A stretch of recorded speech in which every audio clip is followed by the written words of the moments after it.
Conquest 2023 pa rin po tayo. At ngayon naman papakita ko sa inyo kung paano ba talaga naka-install yung mga tripod. Usually mga Dura Pro brand. Ito po sa akin Dura Pro brand po ito. Usually marami pong ganitong brand na pare-pareho na kung paano naka-install. Ito yung ayaw ipakita ng ibang nag-install kasi nilagyan sila ng installation fee. Ito po kasing tripod, meron lang siyang lock dito. Sinasabit dito sa naka-install niyang tubular. Bali apat yan, isa doon sa dulo, magkabila, at isa dito. Paano nga ba ito naka-install?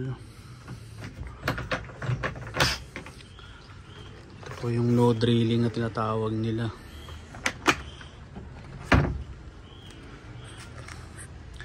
Meron siyang tubular.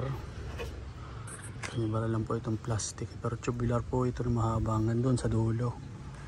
Tapos meron siyang bracket, dalawa, kapal na stainless. Yung isa pa L sa tubular at yung isa ay pa L papunta dito sa tornilyo ng sports bar.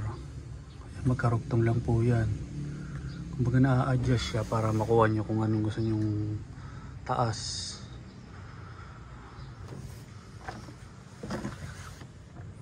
Pareho po yan, tubular na may butas at bracket, dalawa. Ayun, doon naka-tornilyo.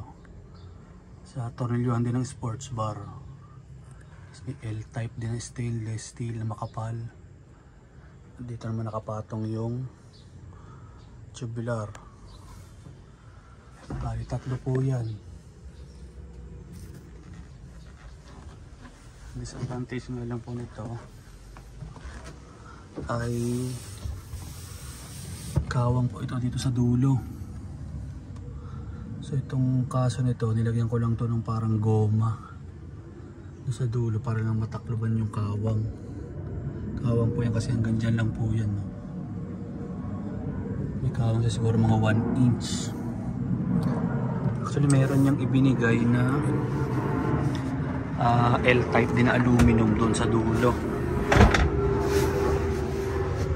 na ito tornilyo dapat dito, pero ayoko. Kumbaga ang main purpose lang naman ito para safe yung gamit. Siguro kung gusto nyo maging waterproof ito, yung edges lagyan nyo ng sealant. Ito na pa, matatanggal to eh. Pakita ko sa inyo. Ito lang siya tinatanggal. Kung natanggal nyo to, ito,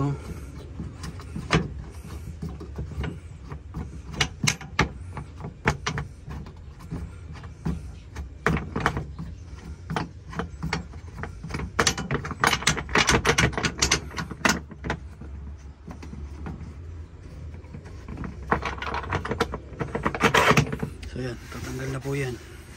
Nakapatong lang po yan. Yan lang pong apat yan ang lock nya. Take a closer look again. Ito po yan, tubular. At itong dalawang L-bar lang na to. Medyo makapal po ito, kaya kahit tungtong nyo yung ibabaw na itong hindi siya mayuyupi, hindi siya mahuhulog. Yung iba siguro nilalagyan ng bracket dito para naman siya yung magharang dito at talagang waterproof siya.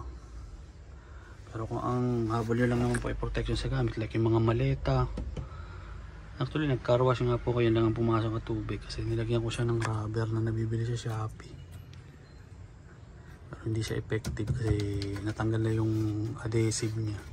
So kung gusto nyo talaga maging waterproof or mabawasan yung tubig na pumapasok, bili kayo ng sealant, lagay nyo sa edge hanggang doon sa dulo. Tapos yung dulo, siguro mag DIY kayo ng rubber para matakloban yun. Kung ayaw nyo naman po, itong kagandahan dito, kung ayaw nyo, pwede yung tanggalin. Hindi siya katulad ng roller lid na fix talaga siya. Yun lang po.